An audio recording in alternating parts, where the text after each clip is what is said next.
as part of our continued efforts to reach the African and other ethnic communities in the United Kingdom with greater impacts and create the platform to hear your silent and unheard views in this hugely growing community in the United Kingdom, our channel, Ben TV, presents to you another live current affairs television program. Our focus on the program is to review and discuss issues around the diaspora community in the UK. The program offers you that unrestricted voice on issues affecting you in the UK.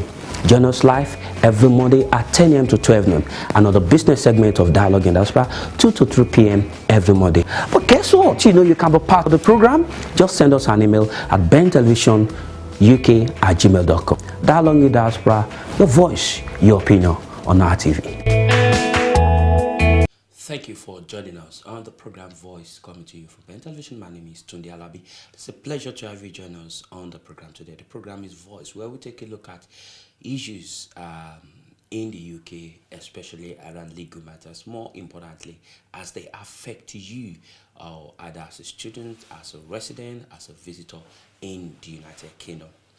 On the show today, we'll be taking a look at key important issue. Lately, it's no longer news that Britain will be leaving the European Union, and it's no longer news that the government under Prime Minister Theresa May has been having a frosty relationship with the European Commission, and the fear of hard Brexit is on the increase. Although the European Commission had insisted that part of the discussion that will be on the table will be the security and the safety, including the immigration status of European Union members living in the United Kingdom. But the UK government has not committed itself to anything.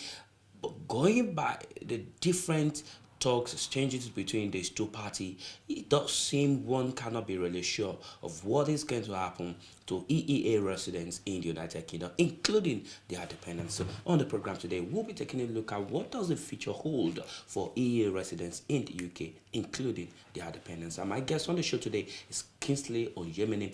Kingsley Onyemenem is a principal partner and head of firm at Kingsley Law Chambers Solicitors here in the United Kingdom, London. Kingsley, thank you for joining us on the show today. Thank you. I mean, Kingsley, from my intro, if one looks at the way this Brexit talk is going, it's looking very uncertain. There's no clarification. The European Union is saying the interest of EU members in UK will be considered first, but the UK is not committing itself to anything. Yeah. You, as a solicitor, what are your thoughts? What are your thoughts in this? I think it's a big worry for not just European Union residents who are here, not only those who have permanent residence, but they also have concerns. Those who haven't even applied for their permanent residence yet, because don't forget, normally permanent residence, you have to hit the 5-year threshold before you then apply. So there are concerns for those who haven't hit that 5-year residency yet. There are those who also concerned who still have their permanent residency but they haven't naturalized. There's also a major concern for their family members and dependents, husbands, children, wives. In fact, we know that we have close to almost, if not over 3 million European Union residents who reside in the UK. It's a theme of worry for them. Just like you said, the UK government should naturally be able to say, okay, fine, this is the position that we've taken in this matter, i.e., we will either give every individual who's coming from a particular period now, before the Brexit or before the trigger of Article 50, their permanent residency, or assure them naturalization to a greater extent, or come up with some sort of positive response. But I feel that it's more of a negotiation tool, and they don't want to give the cards away. Although, they've been pressure on Theresa May to do so. I know that this was tabled before the House of Commons for a vote to be put forward on some sort of assurance by the Theresa May's government. And I think out of 500 individuals, there's about 200 and something votes for, and basically that didn't happen. So we are where we are presently today.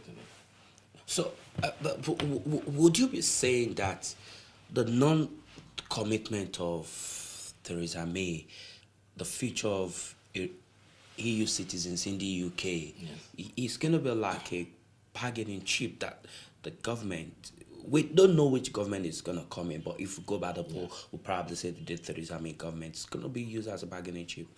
Put that on the table and say, look, okay, this is the conditions. Of course, the European Commission has said the interest of the EU citizens in UK will be considered first. Yes.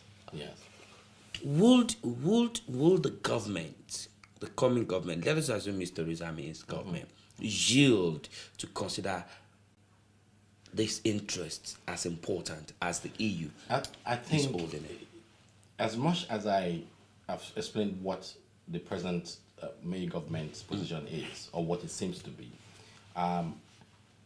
the one of the questions that they've got to ask themselves before they reach a decision to the negative is what would happen to British citizens who also reside in the European Union countries. Because it would, if it does get nasty, and I think from what we've seen so far, the relationship is frosty. If it gets nasty and Britain says, well, we're not going to give them that right that you've demanded, then consequently, you're going to have more of a backlash from other European countries. And the EU will take a similar position. So whether Britain is going to win if they come negative with a decision is something that I'm not sure they want to risk. I think my view is that I think at some point they would have to concede. It may be in their terms, but I think it would have to be a term that may assure the residency of those who are presently here, or those who are entitled to reside in the UK. Because not everybody is entitled to reside. There are those who actually haven't taken the steps to apply to regularize, as it may be. Okay, now let's quickly look at what does the future hold for the family and dependents, wives, husbands of EA nationals? Well, if the future of those who are EA nationals is not that assured at present today, so you can imagine how what the future is going to be for for their dependents. Exactly. It is difficult to say. When I say it's difficult to say, it is not as sure as that of the EU nationals in question. Because don't forget, the EU nationals, their rights are protected under the European Union law, and obviously you have the directives that obviously see to how they can settle and how their family members can remain here with them. It may be the case that the European Union, and I'm not sure how much of that the European Union has come forward to say so far. I know they talked about the EU residents who are in Britain, but their family members and dependents, their rights are also derived from the directives of the European Union. At this very point, it's uncertain today. It's uncertain as to what may happen. But I think the only advice Article 50 has been triggered already as we stand. So we have 2 years, or the European Union citizens who are in the UK here have 2 years to take steps to regularize or apply for the relevant residency papers. So my advice to them would be whatever you need to do, get it done before the 2 years probation period. Except if the UK decides to. What about on their dependents? Will they have the same opportunity to regularize? They would have. The only issue that we have now presently, there are greater scrutiny of those applications. Before, it used to be quite straightforward. You apply for whether it's permanent residency, it's fairly quickly considered and granted. But presently, because of that relationship, there's more onus now on certain applicants who are EU residents, like those who are self-employed, like those who are students, to now demonstrate by providing more additional documentations for the application to be considered. And if it's not provided, usually it's refused. I mean, I've seen quite. There has been reports that a number of applications from the EU nationals for UK resident permits, a number of applications have been refused by the Home Office. They have been. I think since this Brexit. There has been quite a lot of refusals. Let's quickly look at what happens normally when you are a foreigner married to a national under their rights to family life, you are granted, the UK grants you 5 years Yes. Residency. Yes. What happens if, with Brexit, the year national yet to regularize herself or himself, you're yet to meet the threshold, complete the threshold of your initial 5 years? What happens to you? Well, you're holding a 5 years. You're holding a 5 years residency based on your marriage to a year national in the UK. You're dependent of a year national. He or she hasn't regularized himself or herself. You've not completed your 5 years initial threshold. What happens to you? Well, where does a person stand? They are family members, and I think it depends on where they're coming from. There are those who are coming from outside the UK. So you might have individials who are that's what I'm saying. Foreigners, people yes. coming from outside the UK and the EU. So I think what happens to them normally when you apply, and if you meet the criteria, that are set Which out. application? Is the first 5 years? First 5 years. First 5 years. Yes. Okay. Granted. Because that's obviously that's your initial residency permit application. Now, if that is granted, then you're given 5 years. 5 years. Okay. Now, it depends on where you are at that relationship. Usually, if it's with let's say couples who are married, if for any reason in that relationship the marriage breaks down before the 5 years. So you did not issue your 5 years, and then within say 3 years before the 5 years the marriage breaks down. Now, your partner is not there. The EU national is not there to support your application for permanent residency. For indefinite leave. Which is for indefinite leave. Now, what then do you fall back on? You fall back on what is called the retained right of residency. Okay, which is now you have to make an application based on the strength of your own stay in the country. But for you to qualify for that retained right of residence, you then need to demonstrate that up until the date of, first of all, your marriage has to last for over 1 year, and then the divorce has to be filed, and you have to obtain a decree nisi at least after 3 years or at 3 years of marriage. So if it's below 3 years of marriage, you might not be able to exercise the retained right of residence. Okay, although there are other special categories who can take advantage of that. Now, if you have to show that up until the date of the decree absolute, your partner or your ex-partner was exercising their treaty right, you have to demonstrate that. You also have to show that you yourself are also in employment. Okay. Now, also you have to provide a comprehensive medical insurance.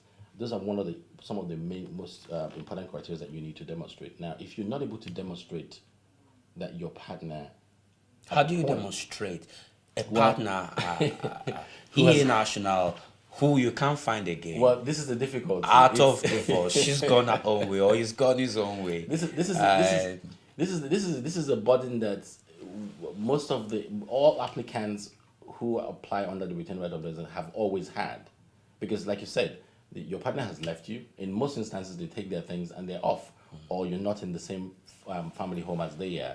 Okay, so finding the evidence is difficult, but unfortunately, the burden is yours to bear. You have to provide those evidence. If you don't have evidence, such as evidence, usually would be, first of all, you need to be able to provide. If your ex-partner was working, so you need to provide pay slips. Up until the time you got your absolute. Don't forget. Let me just clarify this. You can only apply for the permanent residence at the 5 year period. At the 5 years. Okay, but you have to show by the third year that the marriage still subsists. That marriage does not subsist anymore, and therefore you have a decree absolute. Okay. So if your divorce was after 3 years, let's say that you had a divorce, say 10th of April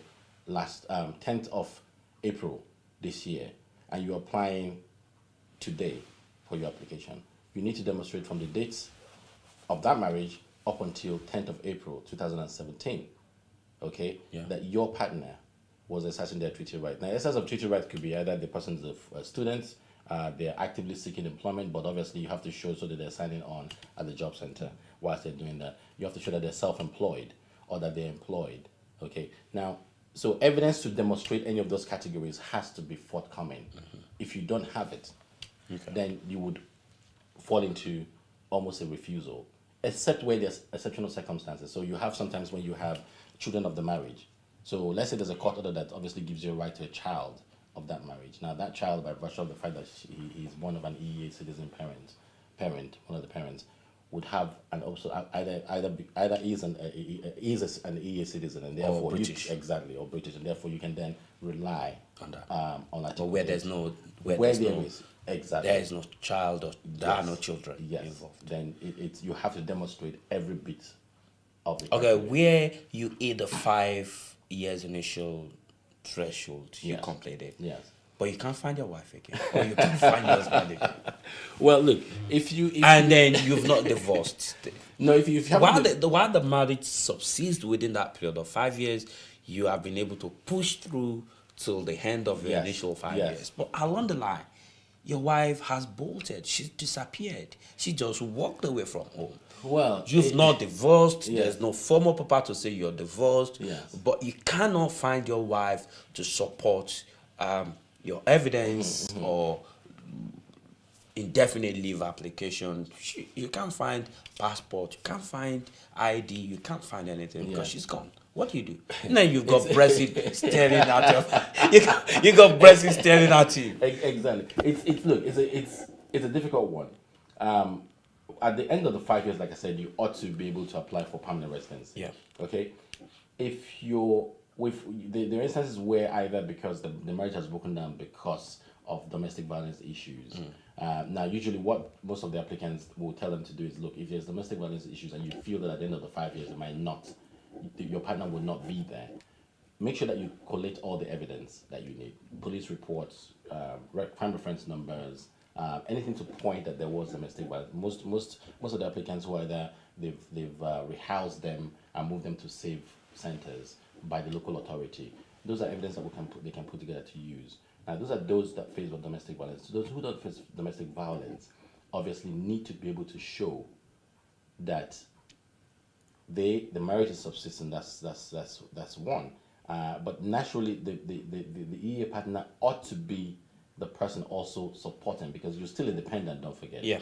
So when they're not there to support you and you're not able to provide those evidence, it is difficult. Fact of the matter is that you haven't at that point in question satisfied the criteria, and naturally, what should happen, except where the exceptional Supposing my viewers watching this program are dependents of EA nationals, Yes. A man or a woman married to them, exercising their treaty rights Yes. in the UK, got 5 years, and they are at the point of finishing their 5 years, but they can't find the wife again or the husband again. Yes. And one night the lady just disappears from home with all her documents, wakes up and then flees, or the man. Yeah. And then here is the poor guy or the poor lady Yes. ending nearly the end of the initial first 5 years. Yes. And then we've got Brexit staring at him or at her end of face. What would you say he or she should do? I think we've briefly looked at that, but I think it's a difficult one today. The regulations, the directives are clear on what should apply, and what should naturally apply in that instance is that this person, if they were to apply for their ILR, which is the indefinite leave to remain, they need to show they're still dependent on the EU national. They need to show that the EU national is still exercising their treaty right. Where they're not able to do so based on the scenario that you've painted, then it may be the case that they could make the application, but make it and have the Home Office ask that it be considered discretionary, and advance, how would I put it? Advance submissions that are compassionate enough. Okay. Now, there've been instances where that has happened and they have issued. There've been instances where they have not issued, but it's really down to the individual cases and the facts surrounding it. Really, Is it really a hopeless situation for the man? it is difficult, especially But where it's not hopeless. It is difficult. I mean, I tell you a typical case that we handled recently. It's a case where the husband had joined the wife, who was an Indonesian national. He was issued initially 2 years. Okay, instead of giving the normal 5 years, and you have a lot of applications that way. So instead of going to give you 5 years, they will give you 1 year or 2 years, okay, which it shouldn't be. So in that relationship, in the 7th year, the wife decided to Second leave. year. Yeah, the seventh year. The 7th year. Now, the first 2 years was issued. And when towards the end of the 2 years, he applied again to extend. They gave him 5 years. So in all, he had 7 years. So he decided to come to us at the end of the 5 years. Okay. At that point in time, the wife had left. They had a child together. She's packed her things and she's moved back to base, wherever yes, exactly. she's come from. He couldn't get hold of her. So he made the application and that was refused before he came to us. So we had to deal with the issue of the appeal. But what we were able to demonstrate when we went to court was that the first 2 years should count towards the 5 years. So we got the matter adjourned and then we went back and he was able to locate documentations leading up to the 5th year of the 7th year.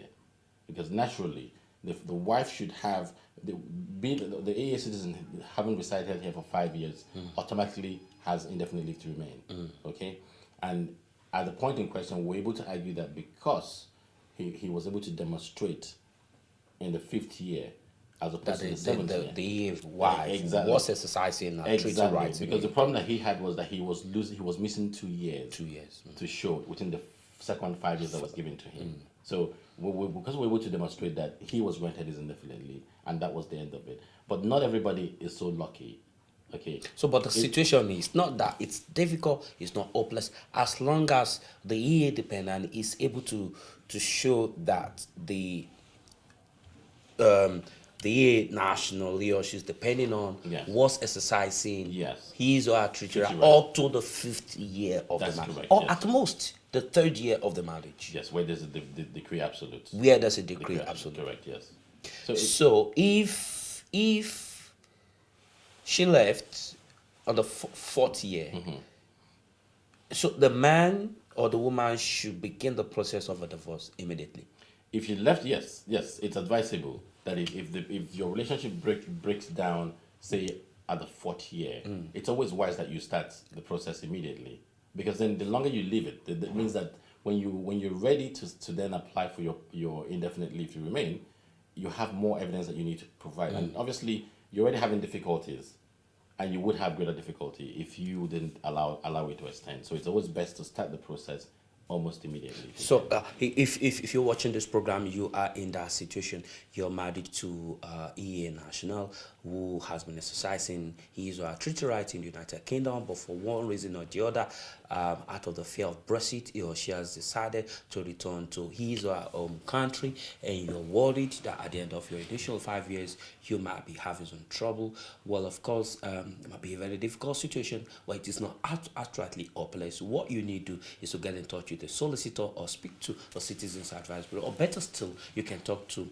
Kingsley Onyemenem of Kingsley Law Chamber Solicitor. You can find the address and the phone number on the screen where you can call them. They are based here in London. You can get better advice. And he's just said one of the quickest thing you can do is to start a process of divorce, so that by the time you will be ready to file in your 5 years, you'll have enough information and documentation to support your papers that the marriage actually broke down. But before it broke down, the EA national was a success in his or her treaty rights in the United Kingdom. And this is probably so far we can go on the program today. And here we've spoken about what does the future hold for EA Nash residents in the UK and their dependents as we talk about Brexit. But before we go, let me quickly take on Kingsley on one more important issue. Kingsley, what about a situation where they are not officially married? Okay. No documentation, but they've got children for between themselves. Yes. Now, usually there were applications that could be made, which is 2 years, where you can demonstrate that you've lived with the individual for 2 years in a relationship that is akin to marriage. So it has to be a relationship that is akin to marriage. You have to show that. So you're living with them for 2 years. So you can apply for the 5-year resident card. Now, where there's a child involved, obviously,